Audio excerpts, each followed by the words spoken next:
Today, we're going to peel back the layers on two very different kinds of blueprints. One set, it's all about designing our future, and it's born in these amazing creative studios. But the other, well, it's a 4,500-year-old secret buried deep under the sands of Egypt, and you might be surprised by what actually connects them. So yeah, it all really boils down to this one question. It's a question about vision, about discovery, and about our basic human need to understand the structures that shape our world, both the ones we can see and the ones we can't. Let's start by stepping into the architect's studio. All right, so first we're diving into the world of modern architecture. And you know what's kind of fascinating? It's where the work actually happens. Turns out the name for an architect's office has this surprisingly romantic history.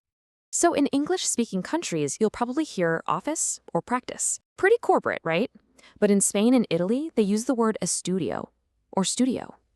Now, this isn't just some translation thing. It's a choice. It's a sentimental nod to the 19th century artist's studio, a place for craft and creation, not just a business. And this is where that old-world artsy idea gets a major upgrade. The modern architect is sometimes called polyhedral, which is a fancy way of saying many-sided. See, they're not just designers anymore. They're expected to be this unique mix of engineer and artist, a thinker who's got both the tech skills and the humanistic training to tackle some of society's biggest, most complex problems. And I mean, you can see the results of this work literally everywhere. They're designing the actual blueprints for our future, creating these innovative residential spaces where we go about our daily lives.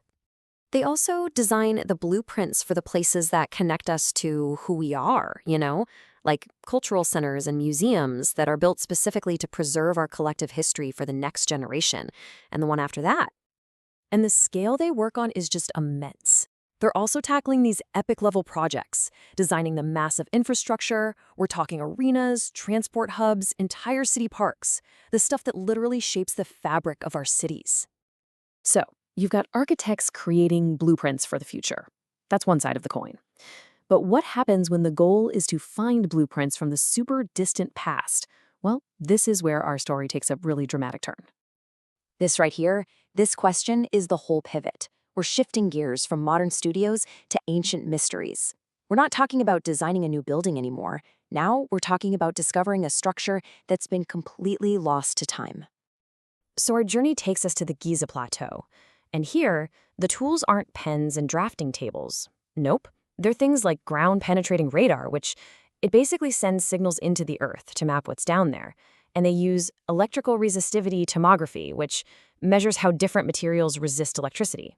Basically, they're using modern science to find the lost blueprints of the past. And what's happening right now at Giza is this incredible clash of stories. Two totally different claims have just popped up about what might be hiding right beneath the surface. Okay, so this slide just lays it all out, the two competing stories. Over on the left, you've got the official scientific finding, a peer-reviewed discovery of a pretty small anomaly. And notice the team, a legit Japanese-Egyptian consortium. Now look to the right. Here you have this absolutely sensational claim of massive 2-kilometer-tall structures.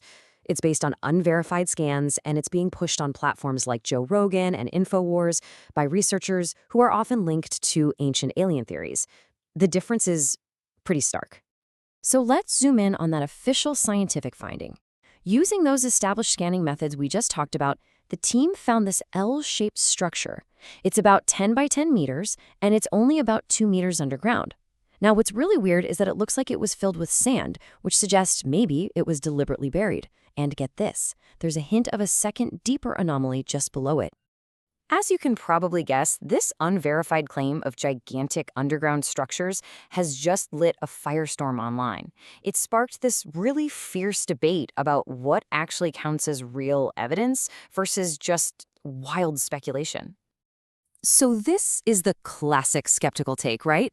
A lot of people in this debate are saying, look, before we accept a theory that completely rewrites history, the proof has to be absolutely rock solid. It needs to be tested.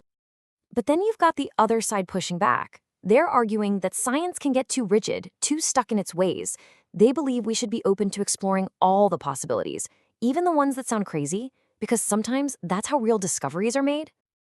And this comment, this one really gets to the heart of it. It's not about just blindly believing some authority figure. Science isn't a belief system, right? It's a process. It's a whole process of testing, of verification, and most importantly, of peer review to make sure the findings hold up and aren't just wishful thinking. So, what does all of this tell us about ourselves? You've got the modern architect in their studio on one hand and this heated debate over ancient mysteries on the other. It actually reveals something really fundamental about us. Think about it. Whether we're architects carefully designing the blueprints for the cities of the future, or archaeologists using super advanced tech to search for the blueprints of a forgotten past, we are all driven by the exact same human impulse. It's this deep quest to understand the hidden structures, the plans, the frameworks, the secrets that define our world, that shape our societies, and that ultimately tell the story of who we are. Which brings us right here to the final critical question. It's not just about the blueprints themselves, but about how we choose to read them. In an age with endless information, when a peer-reviewed study is competing with a viral theory for your attention, how do we decide what's real? How do we separate a credible discovery from just a really compelling fantasy? That, right there, is the blueprint we all need to figure out.